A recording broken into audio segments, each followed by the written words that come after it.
Oko mulabi wa Next Edition TV nyongero kwebazaako nenkwanirizaako kweno bajita sekanyerya extra the undercover omwanjiza Tom Teste simula lenze muzukulu wa Chaddondo Franka Sirie AKMC Mayor dine mukwano gwange Marvin Poku kamera yageze maso nokwanga akwasaganya ensonga ziwereza nsinzira mu kibuga Kampala eggwanga Uganda likulemba President Yoweri Kaguta Museveni natera songa nyinyi ziri mu ndamu gwange lya Uganda wabula nja kusooka okusasirako kabalwadde abayinako ate abantu bamwe abali makomera nebizibu ebirala byonna nyongero okubagumya nemba kwasa mukama Katonda yongero okubanga abagumya n'okubayisa ate mu mbeera gye mugera maaso n'okubanga mayitamu nja kusanyukiramu nammwe ate era abafunye essanyu mikwano gyaffe mwenna anja kugamba nti omuzungu alina kyagamba it is very easy to be number one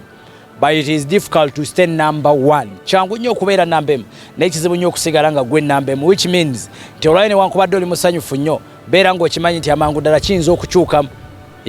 oyinza okuba ofuuse namba emu ne tolowooza nti ogenda kubeera oli namba emu kati leero noonya mbeera yonna ekusigaza ng'okyali namba moja mu ggwanga erya Uganda waliwo ensonga gye yagadde twetololeko okuba tugende mu maaso n'oba nga tubamuko ku torch y'ensonga y'omukulembeze w'ekibiina kya National Unity Platform ono nga simulala ye ssentamu Kyagulanyi Bobi Wine aka oba Bobi Wine oyo nno nga ye ssentebe oba ye mukulu addukanya ekibiina ekya National Unity Platform era nga yaliko presidential candidate yavuganyako mu kalulu akaliyo kusomezi 14 omwezi gwa January omwaka 2021 wetukidde nako olwayiro nga Munnayuganda ate wali mbeera yonna eraga nti omukulu ono talina subiri komawoko mu kalulu akaddako ng'omusajja mweteefuteefu okubanga afaafagana n'omukulembeze w'eggwanga aliko Yoweri Kaguta Museveni ono yakwata entebe mu mwaka 1986 n'okutuusa olunaku olwayiro nga yakyagenda mu maaso n'okubanga afuga jjukira nti Munnayuganda we tujjidde ku mpewo nga waliwo ekiwayi ekirala ekya NRM ekyeyita muhoozi project oba muhoozi movement nakyo kigenda kigamba nti owaayi kyetaagira ddala entebe oba kyetaagira ddala obukulembeze era nga kyo kino kigamba kitambulira ku nkola ey'okuba nti bebeerabanga abasika oba beebalabanga engatta entuufu eza kitaawe eziyinza okufiitinga mu kifo ky'omukulembeze w'eggwanga ebintu ebyatandikanga birthday party n'okuzeetoolooza ebitundu by'eggwanga ebyenjawulo welituukidde olunaku olwayo nga kakati muhoozi ne ttiimu ye ekulemberwamuko abasajja enjasabiga omuli Fraga Shumba ndabyakoko mukulu Balambarga Hale n'abalala bangi nnyo team chairman ndabakoko mukwano gwange bangi nnyo Sodo Kaguta bonna naddala abava mu first family ndabye enfunde eziwera nga bagenda maaso n'okubanga batambula naye okwetoolola eggwanga lyonna nga bagenda mu kafuufu boogera maaso n'okubanga babonyesa enjiri era n'ebyovuddeko bali mu bitundu mu mbaale saidi zo yonna ne batambula nga bagenda maaso n'okubanga basaasaanya enjiri ekimu ku kintu ekyalinga ekyobulabe oba kye twali tulowooza nti bikyali bya mbumbu atwatuuka akaseera gwe Munnayuganda ojja ne weesanga nga kakati muhoozi bw'avaayo okwogera ddala alagira ddala nti entebe agyetaagira ddala awatali kulya ddakiika wadde n'emu nga n'abamu ku abo abagenda mu maaso n'okumukuutira akadingidi bakyatulira ddala ne bavaayo ne bategeeza nti tewakyali kirala muhoozi ajja mu kalulu aka 2026 omu ku ba spokesperson b'ekibiina kino oba ekisinde kino ekya muhoozi movement omwami David Kabanda omubaka wa Kasambya County agamba nti tewakyali kulonzalonza kagwake ketonye muhoozi 2026 ye president w'eggwanga Uganda bino byonna nga bigenda maaso n'okubanga byogerwa nga president akyafuga ensi eno ye kitaawe akyali mu ntebe y'obukulembeze wabula nga naye waliwo ekiwayi ekimusindiikiriza ekimugamba nti ono gwe tulabanga ye president agenda okutufuga enfunda eziwera kitegeeza kimugamba nti muzeeyi tova ku layini newankubadde ng'ate waliwo n'ekiwayi ekya mutabani ekigamba taata wummulako omutabani akwatemu mu kaseera nga aba opposition bwe muyeebuuza kyekiddako nga FDC eguddemu nabe ssentamu Kyagulanyi aka Bobi Wine president w'ekibiina kya National Unity Platform yavaayoko n'alangirira gye buvuddeko nti agenda kutandika okutalaaga eggwanga lyonna mu ngeri y'okuddamu okujjukiza bannayuganda ng'ekibiina kya National Unity Platform n'omulamwa gw'okukyusa obukulembeze wano nno Marvin nja kusaba otemewo bulungi nnyo Bobi Wine ng'asiriikiridde akaseera ng'ali mu kutambula n'okukola emirimu egy'ekibiina emirala wabalukawo embeera ya muhoozi project oba muhoozi movement ng'etalaaga amawanga era nga gye badde egende badde werekerwako k'abayimbi bangi nnyo nalabayoko Bebekulu ndabye abayimbi nga Prophet Omutujju mbadde ndabayoko abayimbi abakyala abasindi mbadde ndabayoko omuyimbi Juliana Kanyomozi ndabyeko abayimbi bangi nnyo abadde bagenda maaso n'okubanga bayimba mu campaigns zino oba mu nkola eno eya muhoozi movement era abantu bangi nnyo gy'abadde atambulira nga ndaabayitirivu nnyo n'abamu okutuuka okutandika okukissawo n'okukidibatingako nti onno yandibanga munnange ekireetera abantu okuba nga bakuŋŋaana beba abayimbi abagenze maaso n'okuba nga balangibwa. Munnayuganda akaseera nkayisewo akawanvuyirivu muko nga muhoozi yeeriisa enkuuli mu bitundu by'eggwanga byonna eby'enjawulo.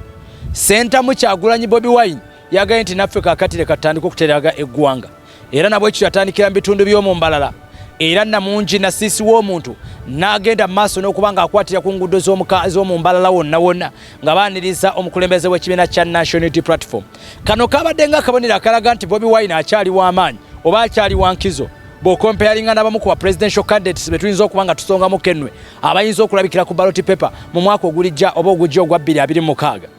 Munnayuganda Bobi Wine atatambula na bayimbi banjawulo oba atatambula na bantu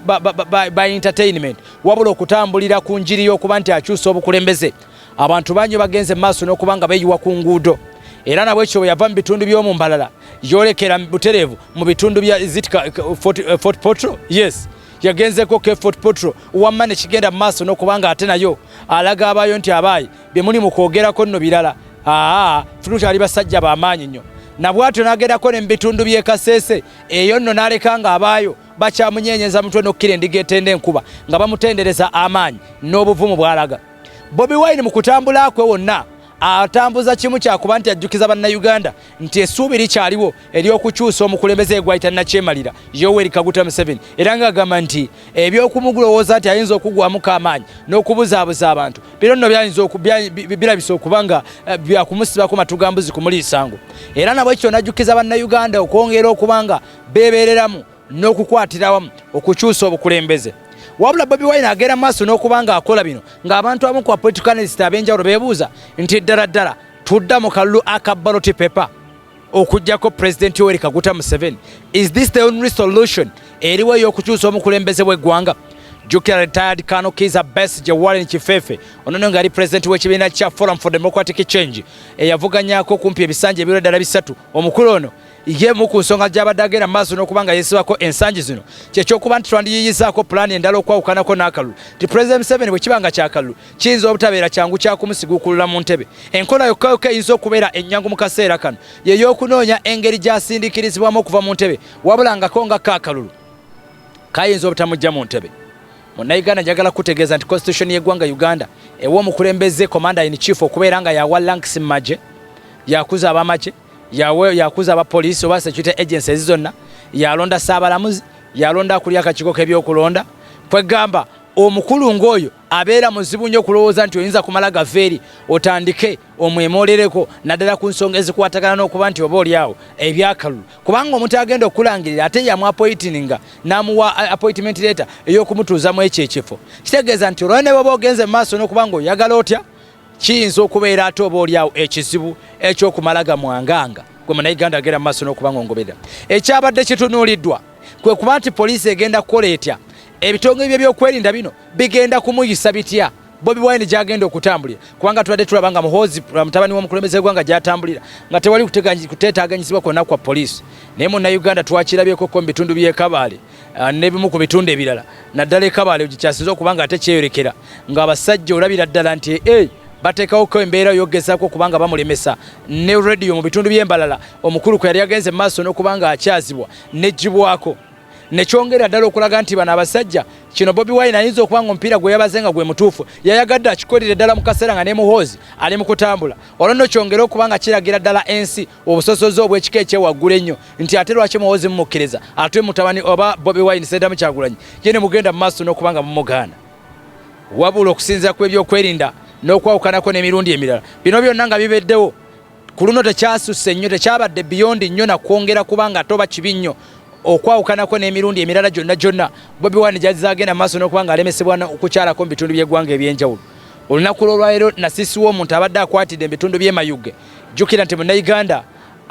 olwaleero okusinza ku roadmap ebadde eraga nti wakubeera Mayuge era abantu banyo beeyiye ku nguudo nga bagenda mu maaso n'okuba nga bamwaniriza kulaba wa gye biggweera. Next Edition TV, subscribing, sharing, commenting. Nze Frank Asirye AKMC Meya gwenne ku kamera emavinipo twasala kukuweereza nakubanga tukutuusako byonna byonna ebitambula munda mu ggwanga erya Uganda. Eddoboozi si ddungi nnyo olwembeera naye nja kutumirako ko mukwano gwange bamita Agaba Francis we bali kwango geze maso n'okubanga ogoberera omukutu guno anja kubuuzaako ko mukwano bamita Lawrence ali ku BBS awo bawe ekiryawo ekyali wange ndudde okulaba ne bangambye omuku abagaya basinga okwanga bagoberera ka programu kaffe kano n'abalala mwena abagenda maso n'okubanga ate mufufisaawo kakadde ne muyitawo naddala bakyali baffe abaana bakadaama